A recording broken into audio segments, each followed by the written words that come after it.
des raisons pour lesquelles ça marche. Pourquoi ça marche? Ça marche pour deux raisons. Et c'est pour ça que dans le titre, j'ai mis l'écologie réelle, c'est-à-dire réellement appliquée, une histoire soviétique et cubaine. Je pense que l'exemple cubain est très important à ce sujet, parce qu'on dit qu'ils enregistrent des résultats, mais on ne dit pas réellement politiquement pourquoi ils les enregistrent. Vous savez que Cuba a,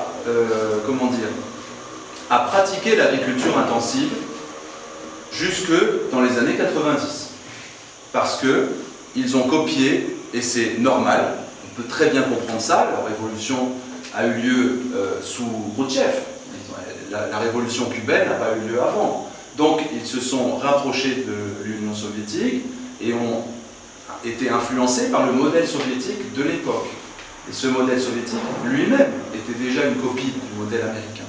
Donc c'est sur cette base-là qu'ils ont commencé à développer leur collectivisation, leur pratique agricole et leur industrialisation. Donc ils ont eu une agriculture qu'on pourrait critiquer sur le plan écologique. Les écologistes peuvent dire, oui, à Cuba, vous avez utilisé beaucoup de pesticides, oui, vous avez détruit vos sols, vous avez déforesté, etc. Je pense que même dans cette période de la révolution cubaine jusque dans les années 90, d'un point de vue politique, cette période était nécessaire, parce que Cuba n'est pas la France. Cuba est un pays, comme la Tunisie, qui sort d'un modèle semi-féodal, dans lequel il faut d'abord avoir les infrastructures, pour ensuite appliquer une politique complexe d'agroécologie. On ne peut pas faire ça du jour au lendemain. On ne peut pas décréter politiquement que ça va se faire. Il faut accumuler des richesses, et ces richesses ne peuvent s'accumuler qu'avec quelque chose de rapide. Et effectivement, l'agriculture intensive a des résultats immédiats, des résultats tout de suite. Le problème de l'agriculture intensive avec les pesticides et les engrais chimiques, c'est que les résultats sont énormes sur les années qui viennent, mais par contre, la fertilité du sol commence à descendre dans les décennies qui vont suivre. C'est le problème central de l'indépendance nationale. Si on veut tout de suite tout, et que 30 ans après, on ne peut plus rien produire, ça n'est pas une indépendance nationale, c'est une illusion. Donc il faut d'abord accumuler des richesses et ensuite changer de modèle. Alors comment est-ce que, à partir de ce qu'on appelle la période spéciale, je vais dire quelques mots là-dessus et je viendrai sur l'Union soviétique après. Sur la période spéciale, c'est-à-dire la période des années 90. Cuba s'est retrouvé dans une situation où il n'y avait plus de partenaires soviétiques. Ils se sont donc retrouvés seuls, avec des problèmes immenses d'alimentation, de blocus, parce que s'il y avait un blocus avant, il y avait encore une aide soviétique, mais un blocus sans aide soviétique, c'est une catastrophe. Il a fallu donc résoudre ces problèmes rapidement. Et comment est-ce que ces problèmes ont été résolus? Deux niveaux. Le premier niveau, le plus simple à comprendre, c'est que au niveau de la superstructure, au niveau de l'État, l'État possède les terres à Cuba. L'État est propriétaire de tout le territoire national. Et la collectivisation existait déjà avant. Donc, à ce moment-là, l'État peut dire, on va changer de modèle, mais comme on a des grandes surfaces cultivées, des grands sovkhozes, sur le modèle soviétique, où on pratique l'agriculture, la monoculture intensive, avec un grand nombre de paysans, l'État décide, on va découper ces grandes propriétés et on va faire des petites coopératives.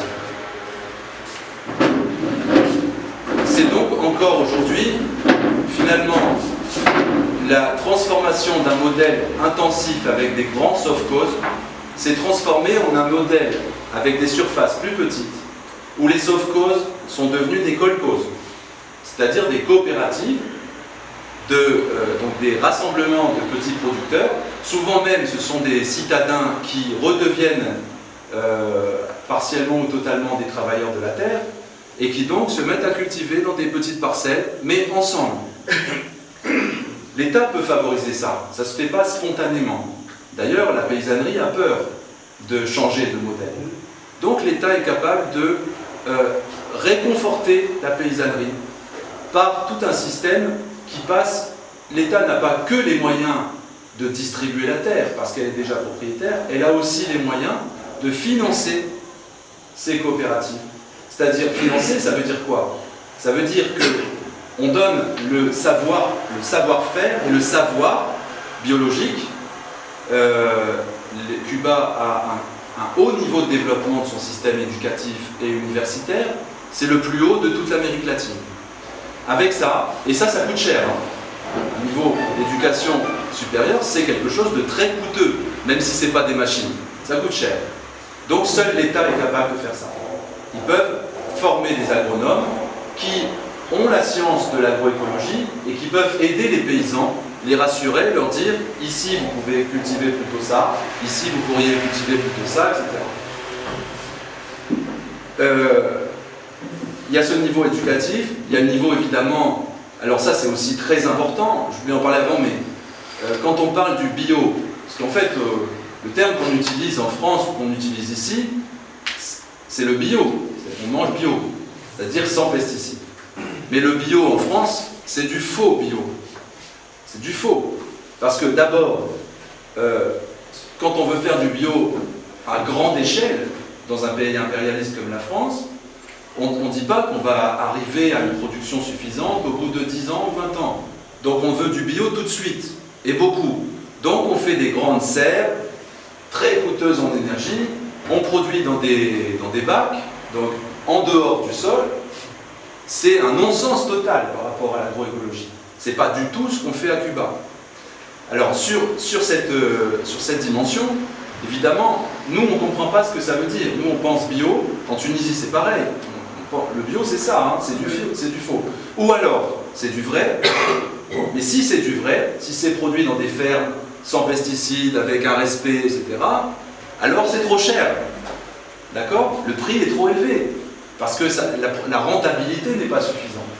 Donc on a soit du vrai bio que personne ne peut manger, soit on a du faux bio que tout le monde peut manger, mais ça n'a rien à voir avec le modèle agroécologique, en particulier cubain. À Cuba, donc, c'est tout à fait différent parce que leur problème central n'est pas de faire sans pesticides. Ils ne se posent pas la question en termes de consommateurs, il se pose la question en termes de producteurs. Comment chaque paysan, comment chaque coopérative va réussir à protéger son sol des pesticides et produire autant pour rester dans l'économie nationale avec de moins en moins d'aide de l'État, je dirais. C'est assez facile de constater qu'il a fallu une dizaine d'années à Cuba, entre 90 et 2000 en gros, pour... Vous imaginez bien que la production agricole en 90, elle a baissé, hein. C'était une catastrophe. Et ensuite, elle a réaugmenté. Et en 2000, elle a augmenté. Quand on prend tous les aliments produits par Cuba, elle a dépassé la production nationale d'avant 90, avec ce modèle agroécologique. Mais avec cet avantage qu'on ne produisait plus que de la canne à sucre, 90% pour l'URSS et quelques légumes, mais on est obligé d'importer tout ce que va manger la population. Après 90, ils sont de plus en plus en mesure de nourrir leur propre population, parce que c'est ça le but. Aujourd'hui, 2018, Cuba est capable de produire sur son territoire 75% des besoins alimentaires de son peuple. D'accord ? Bon, il faut mettre ça en rapport avec les autres pays soumis à l'impérialisme, évidemment. La plupart des pays, vous connaissez le Venezuela par exemple, a ce problème fondamental d'être un immense territoire agricole, et pourtant ils importent quasiment tout ce qu'ils mangent, ils l'importent des États-Unis. Donc Cuba est dans cette perspective de nourrir son propre peuple pour assurer une indépendance nationale et donc pour protéger son système. Ce ne sont pas des écologistes, ce sont des pragmatiques qui veulent défendre l'indépendance nationale, et pour le faire, ils sont obligés de changer leur façon de penser en matière d'agriculture, parce que c'est central. Alors, il n'y a pas que l'État, ça aussi qu'il faut avoir en tête dans un raisonnement matérialiste, parce qu'en tant que marxiste, on est matérialiste. Il faut aussi que, à la base, Donc, au niveau de ce qu'on pourrait appeler l'infrastructure, il n'y a pas que des décisions de l'État. Il faut que la paysannerie elle-même soit engagée dans un mouvement volontaire pour changer les choses. Et là encore, quel autre État qu'un État socialiste est en mesure d'avoir des syndicats de paysans suffisamment organisés, suffisamment larges, suffisamment populaires et impliqués dans les masses pour que ce mouvement syndical paysan arrive à ce que chaque paysan soit convaincu de la nécessité de changer et apporte même son savoir-faire. Je donne juste une indication par rapport à ça, parce que c'est quand même important, mais bon, on ne va pas trop développer. Le syndicat paysan principal à Cuba s'appelle l'ANAP.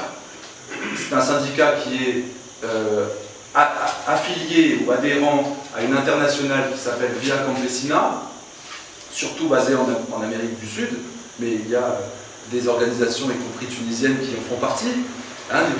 Voilà.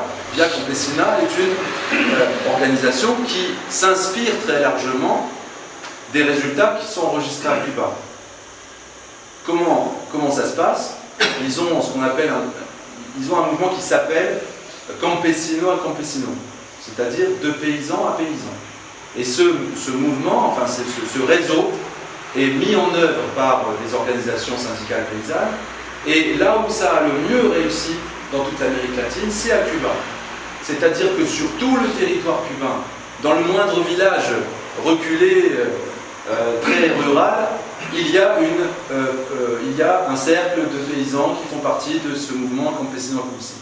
Et que c'est à travers ces petites organisations locales qu'il y a une jonction entre des agronomes formés à la Havane, très scientifiques, biologistes, et les paysans qui ne sont pas que des récepteurs, ils sont acteurs. Parce que même pendant toute la période de l'agriculture intensive, les paysans ont gardé leur savoir-faire.